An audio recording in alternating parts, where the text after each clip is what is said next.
O massacre em Amityville. Antes de começarmos, um aviso. A história que você está prestes a ouvir envolve assassinatos reais, relatos de possessão e acontecimentos que até hoje não foram totalmente explicados. Nada aqui é pura ficção.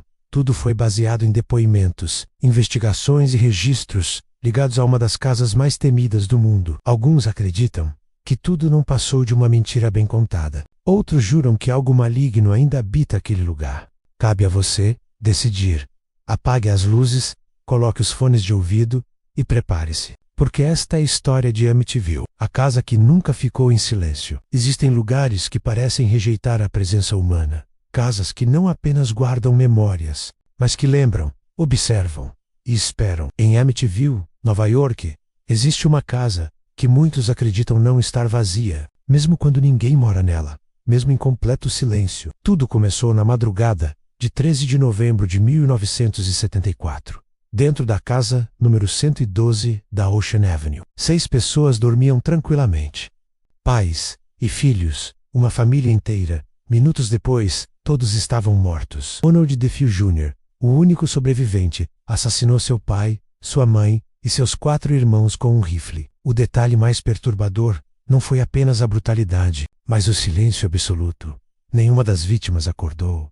Nenhuma tentou fugir. Todas foram encontradas de bruços, como se algo as tivesse mantido imóveis. Durante o interrogatório, DeFeo afirmou ouvir vozes que vinham da casa, vozes que ordenavam que ele matasse. Ele dizia que o local estava possuído, que algo antigo vivia ali, algo que o escolheu. A polícia ignorou essas declarações, mas o mal não foi embora. Um ano depois, a casa foi colocada à venda por um valor muito abaixo do normal. Foi então que George e Kathy Lutz se mudaram para o local com seus 3 filhos. Eles sabiam do massacre, mas acreditavam que o horror havia ficado no passado. Desde a primeira noite algo estava errado. A casa parecia fria, pesada, o ar carregado. Objetos mudavam de lugar sozinhos. Portas se abriam durante a madrugada. Sons de passos ecoavam pelos corredores. George começou a acordar todas as noites, exatamente às 3h15 da manhã, sempre no mesmo horário. O horário aproximado dos assassinatos. Sem entender o motivo, ele descia as escadas e ficava parado no escuro, como se estivesse sendo chamado. Kathy passou a ter pesadelos violentos.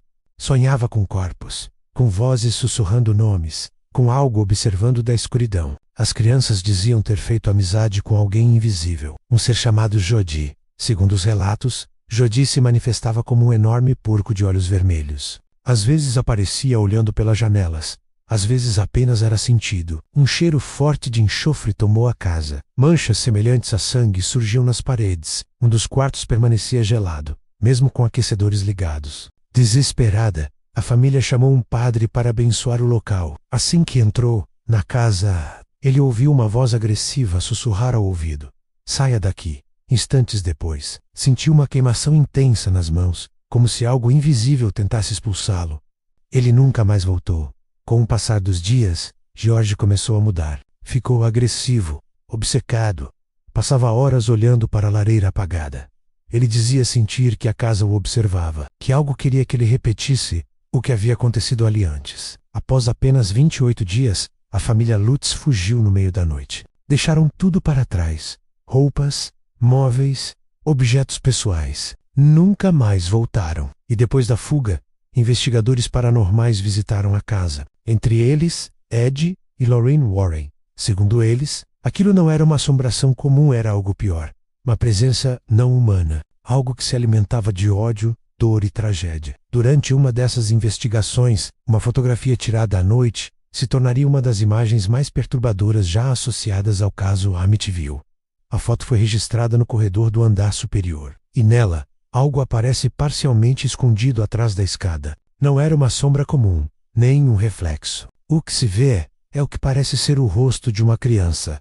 Um menino pequeno, pele extremamente pálida, olhos grandes demais para o rosto, olhos completamente negros. Ele parecia estar observando a câmera. O detalhe mais inquietante é que, segundo os registros, nenhuma criança estava naquele local no momento da foto. Todos os investigadores afirmaram estar no andar de baixo. Especialistas analisaram a imagem e disseram não encontrar sinais claros de montagem. Nada que explicasse facilmente aquela presença. Alguns acreditam que o menino seria o espírito de uma das vítimas da casa. Outros defendem algo ainda mais perturbador. Para eles, aquilo não seria uma criança humana, mas uma entidade usando uma forma infantil para se manifestar.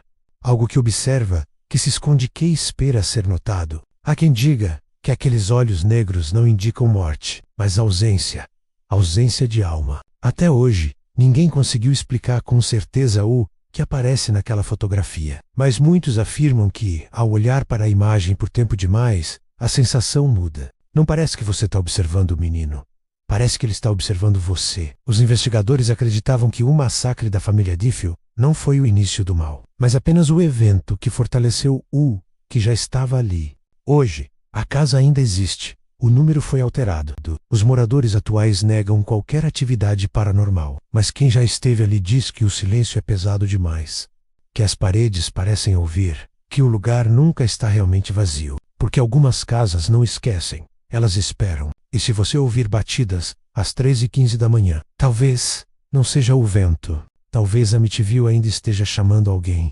E agora eu te pergunto, você acredita que tudo isso foi apenas uma grande mentira? Ou acha que algumas casas absorvem o ódio, a dor e a morte, e passam a viver por conta própria? Se essa história te deixou desconfortável, então ela cumpriu seu papel. Se você gosta de casos sobrenaturais, histórias reais inexplicáveis e narrativas que mexem com a mente, deixe seu like. Isso ajuda muito o canal a continuar crescendo. Se inscreva no canal para não perder os próximos vídeos. Toda semana, uma nova história sombria, um novo mistério, um novo medo. E se você conhece algum caso paranormal que merece ser contado aqui, deixe nos comentários.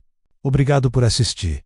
E lembre-se, se uma casa parece te observar no escuro, talvez ela esteja. Nos vemos no próximo vídeo.